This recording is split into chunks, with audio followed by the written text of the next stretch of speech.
Hello, hello, hello. I hope everybody's doing fine. I would like to welcome you to this particular platform.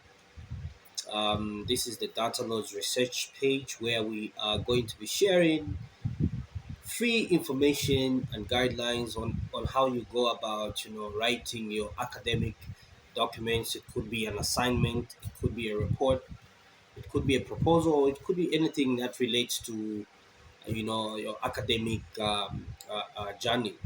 So in the previous video that we did of course look at the introduction to research, and then we went ahead and looked at the aspect of proposal writing, and we first of all began by looking at the process of topic identification. Like what exactly is the topic identification process, and what is a person supposed to do during that particular process. And we also just briefly looked at the importance of identifying a topic that relates to the problem that you think is affecting you or your community, and that's just how you kind of come up with the best research. We also did mention that whenever you of course identify a research topic, it's important that you consider identifying one particular topic that relates to the program of study that you're doing.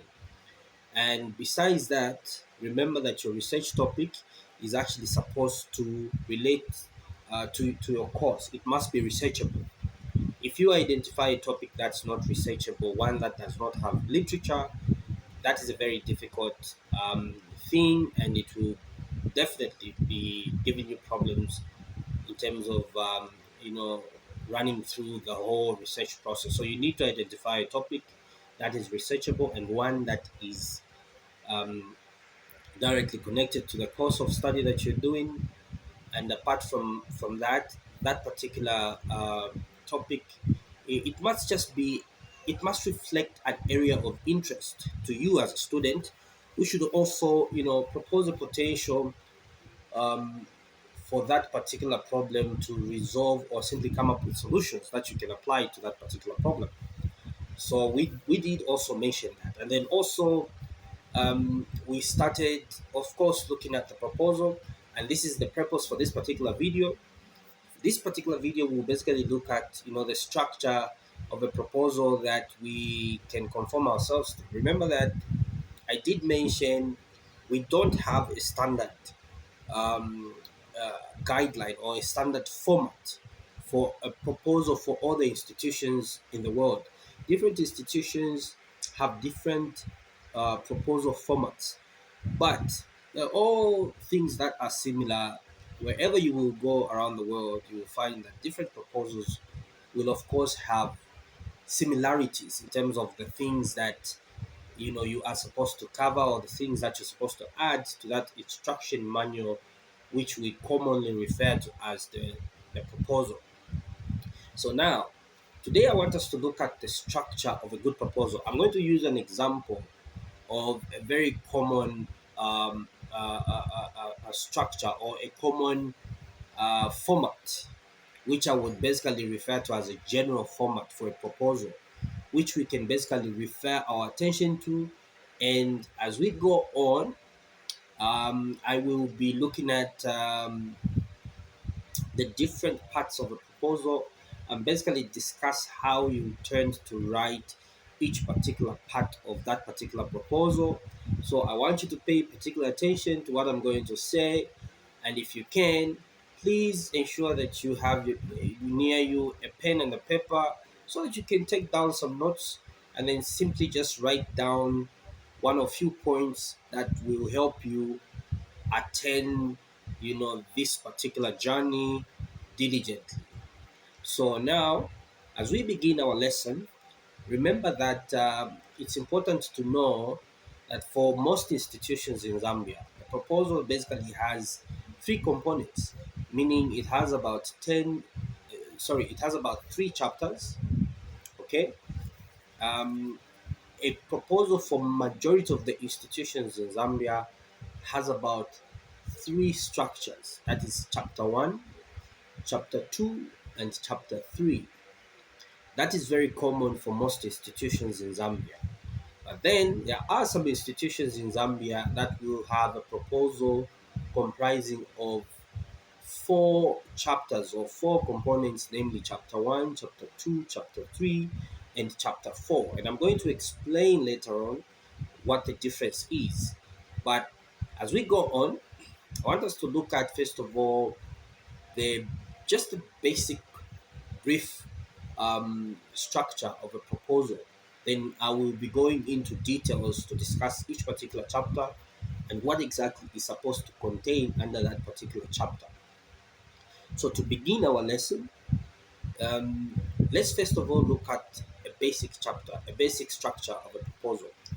A basic structure of a proposal contains three chapters. That is chapter 1, which is basically what we normally refer to as the introduction and background. That particular chapter, we normally refer to it as the introduction and background. Now, remember that when you're writing your proposal, you first of all write chapter 1, and it must be in block letters. Okay? In block letters, you write chapter 1, and then also in block letters, you write background and introduction.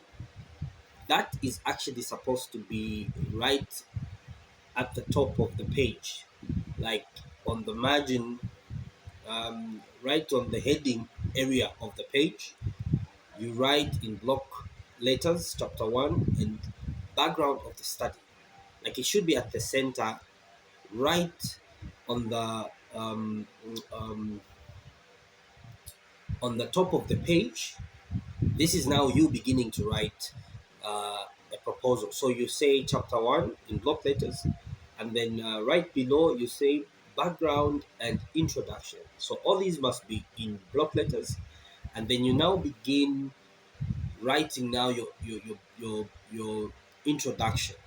Okay, so remember that every proposal has what we normally refer to as um, numbers that normally signify where that particular section belongs to. So if you are beginning to write anything in chapter 1, remember that the first thing that you're supposed to write should have 1.0, which is the introduction. Now, this actually signifies that this particular content is actually in chapter 1, and it's right on the first paragraph, or it should be the first section of that particular page. So it has to be 1.0. Others will say 1.1, but I prefer you start with 1.0. Then you say introduction. Now remember that the only thing in the proposal that should have block letters is just the chapter, and the name of the chapter. So chapter 1, the name of the chapter there is background and introduction. So that's the only thing that should have block letters. The other subheadings that should follow should all just have one letter, which is the first letter, which must be in caps lock format. Okay, so just the first letter should be in caps lock, meaning the first should be the capital for these others that follow. For the first um, subtitle, which is the introduction, you should have only the first letter of that word introduction. It should be in capital letter. So you say introduction, and then right under that introduction, you are basically supposed to just briefly talk about what the content of that particular chapter will be. Okay, so meaning if I'm to write the introduction for chapter 1, I will basically say chapter 1 will highlight. Okay, so this is just an example I'm giving you on how you basically should go about writing the introduction. So you say chapter 1 will highlight the introduction and background to the study, will further identify the problem statement, and then will indicate the objectives of the study. So that's how the flow should be. Like you're basically just giving a description of what that particular chapter will contain. So you say chapter 1 will highlight the background and introduction to the study, and will further identify the problem statements to the study, and will then um, identify the research objectives and further highlight the research questions, and will further highlight the significance of the study, the importance of the study, the objectives of. You can actually just, depending on the kind of format that you're writing, so you just simply list the different things that you're going to include to that particular chapter. And then once you write that, you are supposed to relate now everything to the study topic. So you can simply say everything that you're simply going to highlight under this particular chapter will simply relate to the study that you're going to be to simply do. So you can say the chapter will highlight the problem statements to the study and will further identify the research objectives, and then also identify the research questions, and then will later highlight the significance of the study or the rationale of the study, or simply will further highlight the purpose of the study, the scope of the study, and identify some research variables, and then finally maybe include what we normally call the research organization. So depending on the structure of the proposal that you've been given, you can simply come up with an introduction just by simply giving a brief understanding to the reader, basically about what is going to be contained under that particular chapter. There are some people that normally will have a problem writing the introduction, because I've seen others that will just go directly into introducing the topic. It's okay if the school requires that you just go about introducing the topic. It's fine. You can just simply go direct into talking about the research topic and what basically the topic is about and what the study is going to be talking about. But it's advisable that before you can introduce any chapter, okay, before you can introduce anybody to any chapter, briefly talk about the structure of that chapter in the introduction. It must be just a small paragraph containing information that's basically talking about what that particular chapter will contain. And then from there, you now come to what we call the background to the study. So the background to the study will be another subheading, which we will now give the number 1.1. So you can just start on a fresh as a fresh paragraph. You say 1.1, background to the study. Background to the study, meaning this is now you starting now to talk about the content that relates to the topic of that particular research that you're conducting. So you say 1.1 intro 1.1 is background to the research study or background to the study. So now most students actually have a problem figuring out what the background of the study should contain. Now, it's important that you understand that the background of any particular study relates to just the basic history of that topic that you're talking about. If, for example, I'm studying a topic that relates to COVID, background meaning I have to discuss COVID from the time it came into Zambia, for example. I need to go back to the date when COVID came into Zambia, and then from that aspect I now begin to talk about the development of that issue, of that topic, so that I'm now going to come up with a way I will identify a particular problem. So you can go as far back as, let's say, if it's something that has been around since 1964, so you can go back to 1964 and just talk about briefly how that issue has been affecting you know a certain community or the country, from that particular period up to the time where we are right now. And then once you give that particular brief background, remember to always identify and include points that are very clear and straightforward.